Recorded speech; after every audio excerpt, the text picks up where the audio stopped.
కొత్త బిజినెస్ కోసం ఆలోచిస్తున్నారా? ఈజ్ ఆన్ డిస్ట్రిబ్యూషన్ కోసం కాల్ చేయండి 9154729854.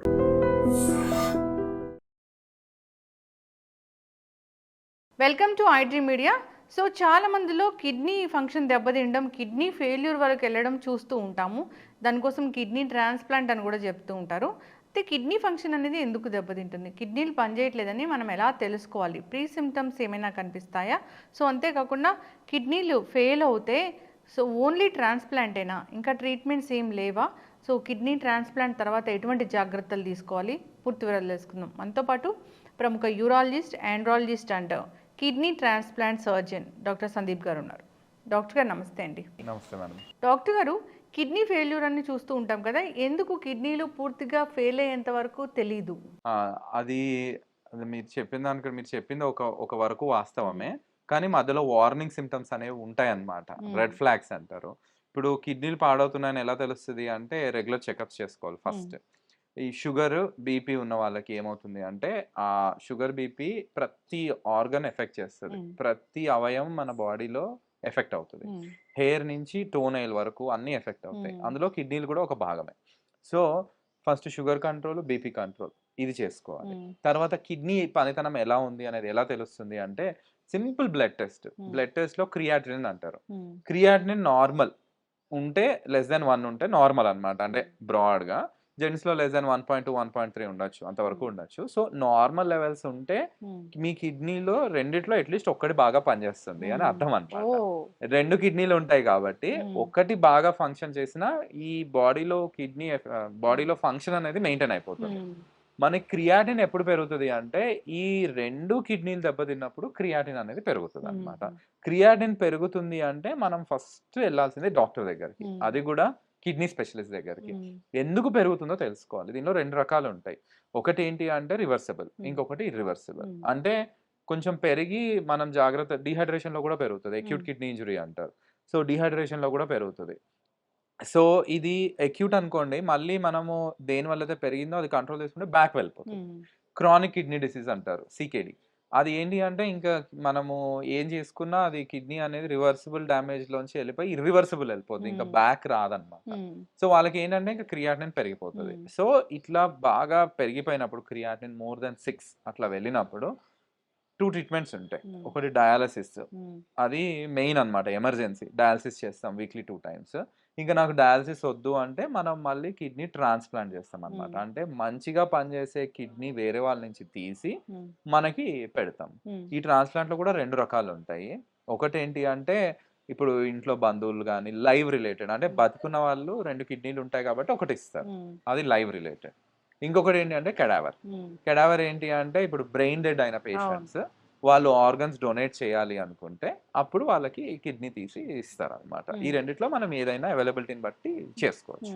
ఎవరికైనా కిడ్నీ ట్రాన్స్ప్లాంట్ చేయాలన్నప్పుడు దగ్గర బంధువుల నుంచే చేయాలా, ఎలాంటి జాగ్రత్తలు తీసుకోవాలి? దీనిలో జెనెటిక్, మనం కిడ్నీ ట్రాన్స్ప్లాంట్ చెప్పినంత ఈజీ కాదు మేడం. దానిలో ఏంటి అంటే బ్లడ్ టెస్ట్లు అన్ని చేస్తారు, చేసి మ్యాచ్ అవుతుందా లేదా. ఇప్పుడు వేరే వాళ్ళ తీసి మన బాడీలో పెట్టినప్పుడు బాడీ న్యాచురల్ గా ఏం చేస్తుంది అంటే దాన్ని రిజెక్ట్ చేసేస్తారు, ఎవరికైనా అంతే. అందుకే మనకి ఇన్ఫెక్షన్స్ రావు, బయట ఏదైనా వైరస్ వచ్చినా బాడీ రిజెక్ట్ చేసేస్తుంది అనమాట. So this is normal. So rejection కి తక్కువ ఉండే మ్యాచింగ్ ని చూస్తాం అనమాట. యూజువల్ గా ఇది సేమ్ ఫ్యామిలీ మెంబర్స్, అంటే సిబ్లింగ్స్, అంటే అన్న తమ్ముళ్ళు, అక్క చెల్లెల్లో, లేకపోతే బంధువులు, మదర్ డాటర్ కి ఇస్తారు, మదర్ సన్ కి ఇస్తారు, ఫాదర్ అట్లా ఇంట్లో వాళ్ళు బ్లడ్ రిలేటివ్స్ ఇచ్చే వాళ్ళకి కొంచెం మ్యాచింగ్ అనేది ఈజీగా అయిపోతుంది. లేదు అంటే బయట వాళ్ళది తెచ్చి మ్యాచ్ చేస్తాం, చేసి కూడా ఇమ్యూనో సపరేషన్ కంపల్సరీ ఇస్తాం రిజెక్షన్ కాకుండా. ఈ ఇమ్యూనో సపరేషన్ ఇచ్చినప్పుడు ఏమవుతుంది అంటే కిడ్నీ రిజెక్ట్ కాదు ఓకే, బట్ ఎందుకు రిజెక్ట్ కాదంటే ఇమ్యూనిటీని తగ్గించేస్తాం. ఇప్పుడు ఇమ్యూనిటీ తగ్గినప్పుడు ఏమవుతుంది, వేరే డిసీజెస్ అన్ని వస్తాయి మనకి. సో అవి రాకుండా చాలా జాగ్రత్తలు తీసుకుంటాం అన్నమాట. పోస్ట్ కేర్ చాలా అవసరం. కిడ్నీ ప్రీ కేర్ కంటే కూడా ట్రాన్స్ప్లాంట్ పోస్ట్ కేర్ అనేది చాలా ఇంపార్టెంట్. సో కొంచెం ఒక 3 to 6 months మనం ప్రాపర్ కేర్ తీసేసుకుంటే వన్స్ కిడ్నీ సెట్ అయిపోయినాక అది కనీసం ఒక 10 years పనిచేస్తుంది. Life of kidney transplant is only 10 years. మళ్ళీ 10 years తర్వాత కిడ్నీ అనేది ఎఫెక్ట్ వెళ్ళిపోతుంది, మళ్ళీ ఇంకోటి చేసుకోవాలి ట్రాన్స్ప్లాంట్. అవునా? ఇప్పుడు ఏ ఏజ్ లో కిడ్నీ ఫెయిల్యూర్ అవుతుంది? అది ఏజ్ పర్టిక్యులర్ అంటూ ఉండదు మేడం. యూజువల్‌గా ఈ షుగర్, బీపీ అన్‌కంట్రోల్ వల్ల ఎక్కువ అవుతాయి కాబట్టి కొంచెం మిడిల్ ఏజ్‌లో ఎక్కువ అవుతాయి. కానీ చిన్న చిన్న పిల్లలు కిడ్నీ ఫెయిల్యూర్‌లో వెళ్ళిన వాళ్ళు కూడా ఉన్నారు. జెనెటిక్ డిసీజెస్ ఉంటాయి చిన్న పిల్లలు అనుకోండి. పుట్టుకతోటే కొంచెం కిడ్నీలు ఎఫెక్ట్ అయిపోయి 2 కిడ్నీలు డ్యామేజ్ అయిపోతాయి. అట్లాంటి వాళ్ళకి పీడియాట్రిక్ ట్రాన్స్‌ప్లాంట్ అంటారు. అంటే చిన్న పిల్లల ట్రాన్స్‌ప్లాంట్ కూడా చేస్తాం. ఇంకొక కారణం ఏంటి అంటే ఎక్కువ ఇది మన రూరల్ బ్యాక్‌గ్రౌండ్ ఊర్లలో చూస్తాం. ఏంటి అంటే పెయిన్ వస్తుంది. పెయిన్ ఏదో కండరాల నొప్పో, వ్యవసాయం చేసి ఏదో నొప్పో, ఇంట్లో పనులతో నొప్పొస్తది. నొప్పి రాగానే ఫస్ట్ వాళ్ళు ఏం చేస్తారు ఆర్ఎంపీ దగ్గరికెళ్తారు. ఆర్ఎంపీ ఏం చేస్తారు, మంచి పేరు రావాలని ఆర్ఎంపీ అనే కాదు ఏ డాక్టర్ అంటే స్పెషలిస్ట్ దగ్గరికి వెళ్ళకపోతే ఈ మంచి పేరు కోసం ఏం చేస్తామంటే మనము ఇంజెక్షన్స్ ఇచ్చేస్తాం. తొందరగా తగ్గిపోవాలి అని. ఏమి కారణం తెలుసుకోకుండా. ఆ నొప్పి ఇంజెక్షన్‌లన్నీ కిడ్నీకే వెళ్తాయి. కిడ్నీకి వెళ్లి 2 కిడ్నీస్ డ్యామేజ్ అయిపోతాయి. ఓహ్! టాబ్లెట్స్ కాకుండా ఇంజెక్షన్స్, ఇంజెక్షన్స్‌తో మెయిన్ కొన్ని టాబ్లెట్స్. అందుకే నొప్పి టాబ్లెట్స్ ఎక్కువ తీసుకోవద్దు అంటారు పెయిన్ అవసరం కిల్లర్స్. లేకుండా. పెయిన్ కిల్లర్స్ మీకు అవసరం లేకుండా డాక్టర్ ప్రిస్క్రైబ్ చేయకుండా తీసుకోకూడదు. నేనైతే కిడ్నీ టెస్ట్ చేసి, క్రియాటినిన్ టెస్ట్ చేసి అది నార్మల్ ఉంటేనే పెయిన్ కిల్లర్ ఇస్తాను. లేకపోతే అది పెయిన్ కిల్లర్స్ మీరు తీసుకునేవి కిడ్నీ మీద ఎళ్లి కిడ్నీ మీద ఎఫెక్ట్ పడిపోతుంది. ఓకే. బీపీ, షుగరు ఉంటే మెయిన్. కిడ్నీలు ఎఫెక్ట్ అవుతాయి. దెబ్బతినే అవకాశం ఈ ఉంటుంది. అందుకే మనం ఏం చేస్తామంటే regular sugar control, regular BP control అనేది చూసుకుంటామన్నమాట. ఇంకా బ్యాడ్ హ్యాబిట్స్ అంటే స్మోకింగ్, స్మోకింగ్, ఆల్కహాల్ వీటితో క్యాన్సర్‌లు వచ్చే ఛాన్సెస్ అవి ఎక్కువుంటాయి. కిడ్నీని దెబ్బ తీసే ఆహారాలు గూడా ఉంటాయి డాక్టర్ గారు? ఆహారం అంటే వాటర్ తీసుకోకపోవడం. అది మెయిన్. డీహైడ్రేషన్. అవును. మీరు మెయిన్ చెప్పినట్లు. డీహైడ్రేషన్. కిడ్నీ బా పనిచేయట్లేదు అన్నప్పుడు ఆహ్, అంటే ఒకలాంటి సిగ్నల్ ఇస్తది అని అంటారు కదా! కరెక్ట్. మన కిడ్నీలు హెల్తీగా ఉంటే ఎట్లా ఉంటాము? మన కిడ్నీలు పాడైపోతుంటే మనం ఎలా ఉంటాం అసలు? కిడ్నీలు హెల్తీగా ఉంటే అన్ని హెల్తీగానే ఉంటాము. ఆ! కిడ్నీలు పాడైపోతున్నామని ఎలా తెలుసంటే యూరిన్‌లో ప్రాబ్లమ్స్ వస్తాయి. ఇంకొకటి క్రియాటిన్ పెరుగుతున్నప్పుడు ఫేస్ అనేది ఉబ్బుతదన్నమాట. ఎడిమా అంటే నీరు అనేది చేరుతది బాడీలో. అది ఐస్ కింద పెరిఆర్బిటల్ ఎడిమా అంటారు. అక్కడి నుంచి స్టార్ట్ ఓన్లీ అయ్యి ఐస్ ఫేస్ కింద. మెయిన్ స్టార్టింగ్ ఐస్ కింద నుంచి స్టార్ట్ అవుతది. తర్వాత ఫేస్‌లో వస్తది. తర్వాత బాడీలో స్ప్రెడ్ అవుతది. ఇది మాక్సిమమ్ బట్ ఇట్లనే ఉండాలని లేదు. సో, జస్ట్ కాళ్ళు గూడా ఉబ్బొచ్చు. కొందరికి ఏంటి అంటే ఇవేం లేకుండా డైరెక్ట్ క్రియాటినిన్ పెరిగిపోయి యూరిన్ అంతా బానే ఉంటుంది. సో, రిపీటెడ్‌గా సిక్ అవుతూ ఉంటారు. బ్లడ్ టెస్ట్ చేసినప్పుడు, స్కాన్ చేసినప్పుడు తెలుస్తదన్నమాట. కిడ్నీ ఎఫెక్ట్ అయింది అని. కిడ్నీలు ఫెయిల్ అయిపోవడం అంటే ఇంక అది పని చేయదు అసలది. అదే 2 రకాలు చెప్పాను గదా మేడం. Reversible, irreversible.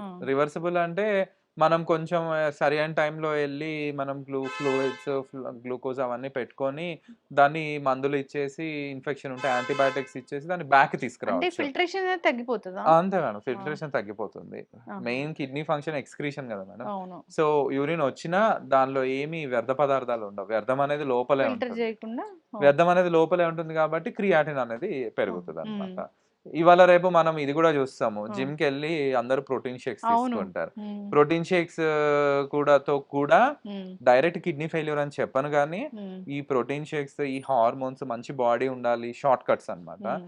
సో, మనకి బాడీ రిక్వైర్మెంట్ ఏంటంటే 1 gram per KG per day. అంటే 60 కిలోలు ఉంటే ఒక మనిషి 60 గ్రాముల ప్రోటీన్ అవసరం. ఈ ప్రోటీన్స్ ఇవి గూడా నేచురల్ సోర్సెస్ ద్వారా తీసుకోవాలి. లైక్ ఎగ్స్ లేకపోతే ప్లాంట్ ప్రోటీన్స్. ప్లాంట్ ప్రోటీన్స్ కొంచెం బయో అవైలబిలిటీ తక్కువుంటుంది. అంత క్వాలిటీ ఉండదు. కానీ బెటర్. అట్లా గాకుండా మనం ఏం చేస్తామంటే ప్రోటీన్ పౌడర్ జిమ్‌లో వాళ్ళు చెప్తారు. ఇంత ప్రోటీన్ పౌడర్ తీసేసుకోండి. ఒక 3, 4 స్కూప్స్ తీసేసుకోండి. ఒక స్కూప్‌లో 24 గ్రామ్స్ ఉంటుంది. అట్లాంటివి 3, 4 తీసేసుకుంటే 100 గ్రామ్స్ అక్కడే వెళ్ళిపోతదన్నమాట. సో, అందుకని మీరు ప్రోటీన్ తీసుకున్నది బాడీలోంచి ఎట్లా ఎక్స్‌క్రీట్ అవుతది? కిడ్నీకెళ్ళిపోయి. కిడ్నీ మీద ఎఫెక్ట్ పడేసరికి క్రియాటినిన్ పెరుగుతది. కిడ్నీ స్టోన్స్ ఉంటే కిడ్నీ. ఆ! ఆ! ఇప్పుడు కిడ్నీ స్టోన్స్ కూడా ఎలా అంటే మేడం కిడ్నీలో స్టోన్ ఉందనుకోండి అప్ టు 10 అంటే 1 సెంటీమీటర్ వరకు పెద్ద ప్రాబ్లమ్స్ ఏమి ఉండవు. ఎందుకంటే కిడ్నీలో ఒక 10, 15 గదులుంటాయి. సో, కిడ్నీలో స్టోన్స్ అనేది 1, 2 గదుల్లో ఉంటాయి. ఉన్నా గూడా పక్కన గదుల్లోంచి యూరిన్ అనేది పైనుంచి కిందకెళ్ళిపోయి బయటికొచ్చేస్తది. సో, కిడ్నీలో స్టోన్స్ ఎక్కువ ప్రమాదకరం ఉండదు. కానీ ఎప్పుడైతే అది కిడ్నీలోంచి ఎళ్లి ట్యూబ్ అంటారు యూరెటర్. అంటే కిడ్నీ నుంచి మూత్ర సంచికి బ్లాడర్ వరకు ఒక ట్యూబ్ ఉంటుంది. 25 సెంటీమీటర్స్ ఇంత పెద్దగా ఉంటది ట్యూబ్. ఆ ట్యూబ్‌లో అడ్డుపడిందనుకోండి, దెన్ ఆ సైడ్ ఎటు సైడ్ అయితే అడ్డుపడతదో ఆ కిడ్నీ యూరిన్ అంతా ఆగిపోతది. ఆగిపోయి కిడ్నీ యూరిన్ ఆగిపోయినప్పుడు మెయిన్‌గా 3 ప్రాబ్లమ్స్ ఉంటాయి. 3 సింప్టమ్స్ ఉంటాయి. Pain, fever, vomitings. ఈ మూడిట్లో అన్నీ ఉండొచ్చు. ఏది ఉండకపోవచ్చు. ఏ ఒక్కటన్నా ఉండొచ్చు. సో, పెయిన్ అవి వచ్చినప్పుడు ఏం చేస్తామంటే స్కాన్ చేస్తాం. స్కాన్ చేసి స్టోన్ ఎక్కడుందో చూస్తాం. సైజ్ ఎంతుందో చూస్తాం. దాని క్వాలిటీ ఎలా ఉందో చూస్తాము. మెడిసిన్స్ పెడతాము. మెడిసిన్స్ ఒకవేళ రాయి పడిపోతే ఓకే. లేదు అంటే ఇవాళ రేపు చాలా అడ్వాన్స్ అయింది. ఆ కోత లేకుండానే అంటే స్కార్ లేకుండానే స్కార్లెస్ సర్జరీ అంటారు. లేజర్‌తో బ్రేక్ చేసేస్తారు. ఓకే. కిడ్నీ పెయిన్ ఎక్కడొస్తది డాక్టర్ గారు? యూజువల్‌గా ఈ నడుములో, డొక్కల్లో అంటారు. ఆ! 2 సైడ్స్ వస్తదన్నమాట. ఇక్కడ పైన ఆ! వస్తదా? ఇక్కడ. రిబ్స్ కింద వస్తదా? ఇక్కడ back side back side. 2 sides. ఆ! డొక్కల్లో నొప్పులు అంటారు మెయిన్‌గా. ఆ! ఎట్లా వస్తది అది? బాగా సివియర్ పెయిన్ లాగా వస్తదా? సివియర్ పెయిన్ అంటే మైల్డ్ పెయిన్ నుంచి severe pain based on the severity and problem వల్ల. పెద్ద స్టోన్ మొత్తం ఆగిపోయింది అనుకోండి, పెయిన్ అనేది చాలా ఎక్కువ ఉంటుంది. యూజువల్ గా పైన ఉంటది. కొంతమందికి అయితే బీజాలు టెస్టిస్ అంటారు కదా, జెంట్స్ లో బీజాల్లో కూడా పెయిన్ వస్తుంది ఒక్కొక్కసారి, ట్యూబ్ లో ఉంటాయి రాయి.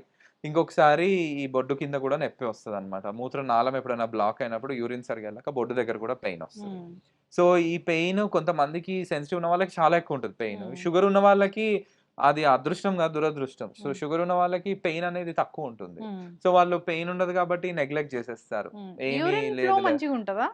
యూరిన్ ఫ్లో బాగుంటుంది. ఎందుకు అంటే ఒక సైడ్ కిడ్నీ బ్లాక్ అయినా ఇంకో సైడ్ బాగానే ఉంది కదా. సో ఈ కిడ్నీ ఆఫ్ అయిపోతుంది, ఆ వేరే కిడ్నీ ఆపోజిట్ కిడ్నీ దీన్ని ఫంక్షన్ చేసేస్తుంది. చేసేసి యూరిన్ ఫ్లో మాత్రం బాగానే ఇస్తుంది. సో యూరిన్ ఫ్లో బాగుంటే రాయి లేనట్టు కాదు. కాదు. పెయిన్ వస్తుందంటే పెయిన్ ఉన్నా ఏదన్నా అనీజినెస్ ఉన్నా వెంటనే స్కాన్ చేసి చూసేసుకొని మనం ట్రీట్మెంట్ తీసేసుకోవాలి. బ్యాక్ నుంచి ఫ్రంట్ కి వస్తుందా? యూజువల్ చాలా మంది బ్యాక్ పెయిన్ కూడా కిడ్నీ పెయిన్ అనుకుంటారు. కండరాల నొప్పులు కూడా కొంచెం అలాగే ఉంటాయి. అది డాక్టర్ మాత్రమే కనుక్కోగలరు ఎందుకు పెయిన్ వస్తుంది అనేది. సో కిడ్నీ ట్రాన్స్ప్లాంట్ చేయడానికి అడ్వాన్స్ ట్రీట్మెంట్స్ వచ్చాయి, కానీ కిడ్నీ ఫెయిల్ అవ్వకుండా జాగ్రత్తలు తీసుకోవాలి. Better prevention is always better than cure. Kidney transplant అయ్యాక జీవితాంతం మందులు వాడాల్సింది. కొద్ది రోజులు ఇమ్యూనో సప్రెషన్ అంటారు. ఆ బ్లడ్ లెవెల్స్ ఆ ఇమ్యూనిటీ మెయింటైన్ అయ్యే వరకు వాడతాము. ఆ తర్వాత రెగ్యులర్ లైఫే ఉంటుంది, నార్మల్ లైఫ్ లీడ్ చేయొచ్చు. చాలా చక్కటి ఇన్ఫర్మేషన్ డాక్టర్ గారు. ఏదైనా క్రియాటినిన్ పెరుగుతుందన్నా లేదా యాన్యువల్ చెకప్స్ చేయించుకుంటారు కదా, సో దాంట్లో కొంచెం తేడా అనిపించినా లేదా పెయిన్ వస్తూ ఉన్నా, యూరిన్ ఫ్లో అనేది సరిగా లేకపోయినా, ఎక్కువ అంటే ఎన్నిసార్లు వెళ్ళాలి అన్నిసార్లు వెళ్ళలేకపోయినా, రికరెంట్ ఇన్ఫెక్షన్స్ ఉన్నా డాక్టర్ని సంప్రదించాల్సింది కంపల్సరీ మేడం. సో నెక్స్ట్ లెవెల్కి ఆ ఇన్ఫెక్షన్ వెళ్ళకుండా ఉంటుంది. సో చాలా చక్కటి ఇన్ఫర్మేషన్ డాక్టర్ గారు. కిడ్నీ ఫెయిల్యూర్ వరకు వెళ్లకుండా జాగ్రత్తలు తీసుకోవాలని కోరుకున్నాము. సో ఎప్పటికప్పుడు యాన్యువల్ చెకప్స్, సో మీరు అన్నట్లు క్రియాటినిన్ టెస్టులు చేయించుకుంటే సరిపోతుంది. సో జాగ్రత్తలు తీసుకోవాలి, సరైన హైడ్రేషన్ అనేది మెయింటైన్ చేయాలి. చక్కటి ఇన్ఫర్మేషన్ అండి, ధన్యవాదాలు. Thank you.